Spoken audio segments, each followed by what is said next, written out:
Hey, Gen Xers. You're ready to ditch the slog of corporate, but the next move, total mystery. So you make deals with yourself. Once the idea lands, you'll get out of there. And then you wait. But ideas don't chase you down at your desk. They meet you out in the world when you're in motion. If you've been hoping for a plan to appear, consider this your invitation to take action instead.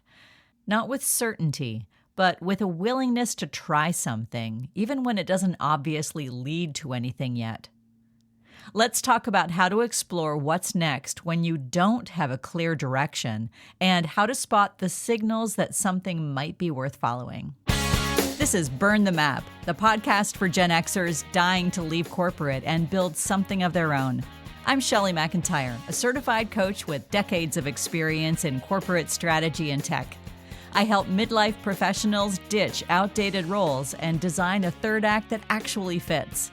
Subscribe so you don't miss an episode. Let's get into it. Analysis paralysis is a common state for Gen Xers who want to get out but have no plan. The comfort of a paycheck can blot out the reality that you're in an unstable job in an unstable industry.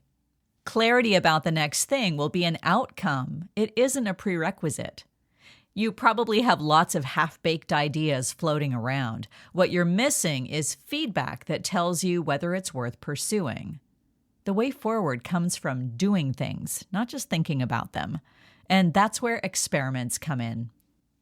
When you're burned out, it takes more energy to try something new.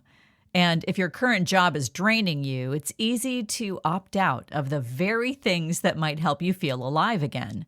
That guarantees you stay right where you are. The goal here is to reawaken your curiosity, which is the most important tool in your toolbox for building the next thing. So plan your experiments with care. Don't try to cram them into the middle of a busy workday. Leave work an hour early. Block off a weekend afternoon. Try something on a holiday or during a vacation. And once you're there, pay attention.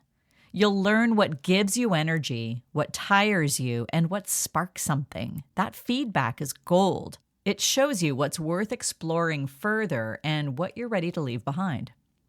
If you don't want to tip off your current employer, you can stay under the radar while you conduct these experiments.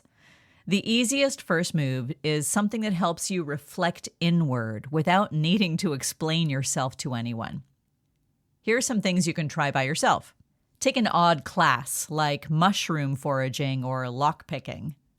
Learn a new musical instrument, craft, or other creative pursuit.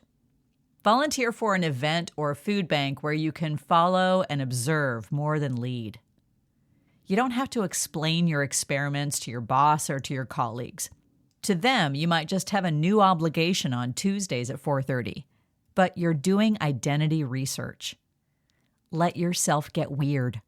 The more offbeat the experiment, the more likely it is to show you something real. And hey, if you want some support on this, it's part of what I help clients create in my Reinvention Partnership Program. Once you get the hang of solo experiments, it's time for the next level. Bringing a friend on these adventures makes you more accountable to the experiment and increases your bravery for the follow-through. Here are some ideas you can try with a co-conspirator. Take an in-person creative class together like pottery or improv. Attend an Ignite or TEDx event with multiple speakers on a variety of topics. Join a hiking group, a climbing gym, or another active endeavor. Make sure you debrief together after you both try that new thing. What did you learn? What's worth doing again? What felt scary but fun? I've talked to lots of people whose next move started as a chat in a bar, or a random class they found on an event website, or an invitation they were only 30% sure they'd enjoy.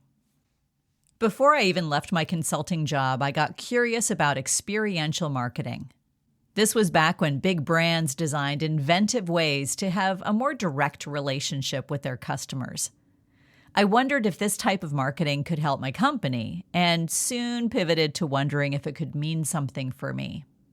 I started following the designers and creators and found that experiential marketing flows pretty fast into immersive theater.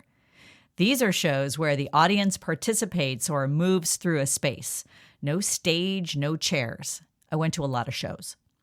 Over time, the shows I preferred to see got smaller and more intimate.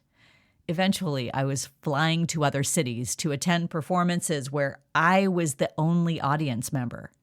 These were profound and memorable evenings. And I realized this was what I wanted.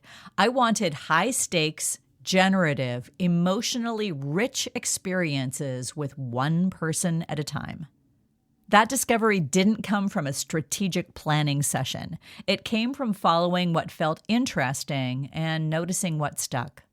The further you get from your job title, the closer you might get to yourself. Not every experiment needs to lead somewhere. Some will flop or feel awkward. That's great. Your strong emotional reactions are bits of high-quality data. Keep a log of what you try, how it felt during and after, and what surprised you. I recall some shows that I hated in the moment, but then thought about for weeks afterward. Eventually, you'll see some patterns. What bores you, what wakes you up, what calls you back. You'll get more specific about what you like and what feels bad. It might not even be about the subject itself. You like being part of a group where everyone is working on the same project. You don't like being singled out of an audience. You like creating something that you can finish within 2 hours. You don't like sharing a workbench. Every time you record your reactions to an experience, you establish criteria, and whatever is next is likely to be a combination of different aspects of what you try. Once you start noticing these patterns, it's tempting to optimize too early. But don't let your resume run the show just yet. You might assume you should try something logical like shadowing a consultant or interviewing a franchise owner. And maybe you will eventually.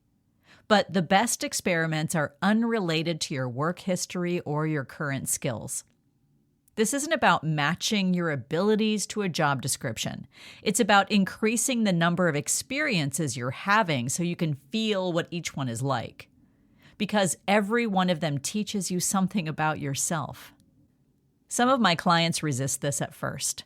They're so good at thinking their way to answers. But the biggest shifts come from exposure to newness. You're wired to seek novel experiences, and that wiring gets worn down by the daily routine of office life.